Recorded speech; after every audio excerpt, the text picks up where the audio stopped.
Alright, we're back, and as I mentioned in the last video, I'm going to show you a way that you can connect these variables together without having these really long, unsightly lines which reach across all your sequence objects. Now, if you don't mind those lines, in fact, if you feel better knowing that they're there, by all means, leave them. You don't have to take them out. This is something that I just thought I'd throw in because it's kind of cool. What we're going to use is a named variable. A named variable is kind of like a radio control variable. You give it a specific name, which is kind of like a radio channel, and it's just going to listen out for signals to come in on that channel, and it'll update accordingly.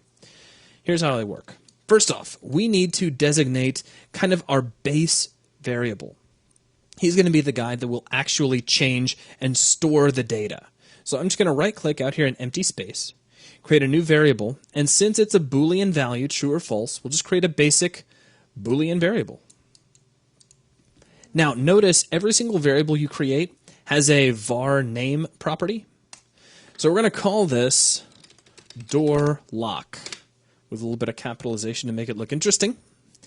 And because I don't want to lose this guy, because he's just a tiny little variable, and as things got more and more complex, we might forget he was there, I'm going to select it, press C to create a new comment, and we'll call this named variables. And I'll make the box nice and big, like so.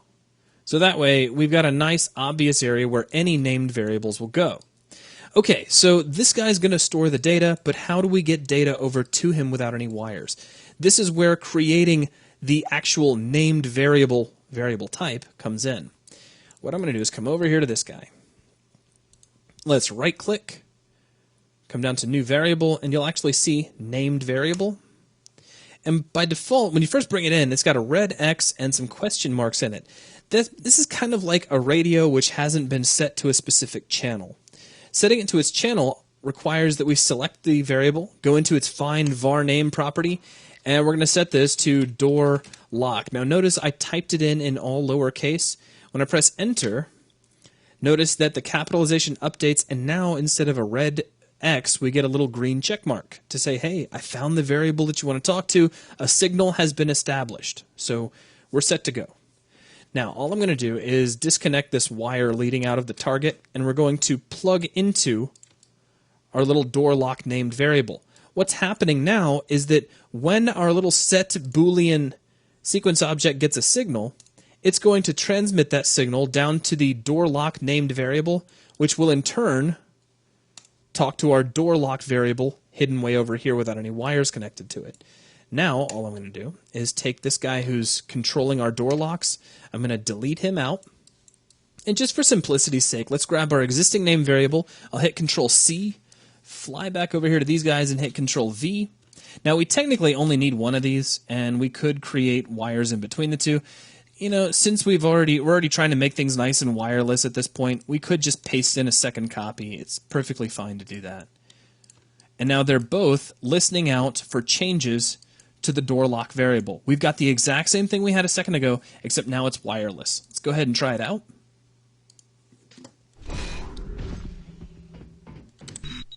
Okay, fast forward to the end, and already the door doesn't work. Now, it occurs to me that I didn't test the door to begin with, which is kind of bad form. So notice door's working, opening and closing. Now I'm going to come up here, fast forward through all these guys, and now the door, it still works. And actually that time it got locked open, so let's take a quick look at that. That's kind of funny. So it's almost like I found a little debugging flaw. What we're doing is we're locking the door after a 3-second delay, so it's still possible that the player could lock the door open, and we don't want that to happen. So I'm going to disconnect that guy. Let's grab our lock the door sequence along with his little named variable, and I'm going to pull it over so that right after we hit the button for the 5th time, the door immediately locks. We'll try out one more time. So right now, door works great. Next. And if we try it again, door doesn't work. We can't get out. Excellent. So I've just shown you how this can be handled in kind of a wireless form. Now, one of the reasons that this is also kind of an important technique, the ability to have named variables. Now, I don't want to get too far ahead of myself, and I could really easily. But what I'm going to do real quick is I'm going to select my door network. So let's hold down Control and Alt, and I'll just grab everybody here. I could, if I wanted to, right-click and create a new sequence out of these guys. And this is going to create a subsequence. So let's call this door system or door network. You can still call it door network if you wanted to, just without a space. Click OK. And now all of that entire network has been crushed down to a single sequence object. I can double-click on this subsequence, and there's all the nodes within it. So now if you remember way back to the beginning, we had this open parent sequence button up in the upper left corner. This allows me to step back up.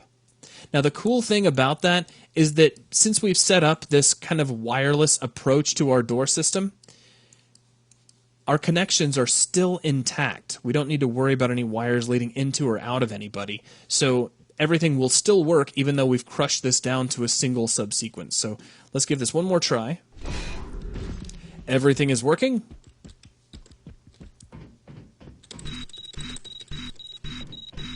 And now we try it, and the door doesn't work. Now, I'm not going to go too far into subsequences beyond that. However, I will kind of undo this by grabbing all of these sequence objects within my subsequence. So just as a recap, I just grabbed my little sequence object I created, double-clicked it, hold down Control and Alt. Let's grab everybody.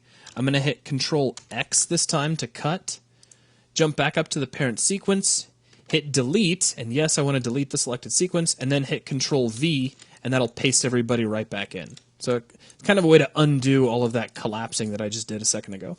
So now you've seen named variables. You've actually kind of incidentally seen subsequences as well, but we're going to take a look at using subsequences in a bit more depth a little later on.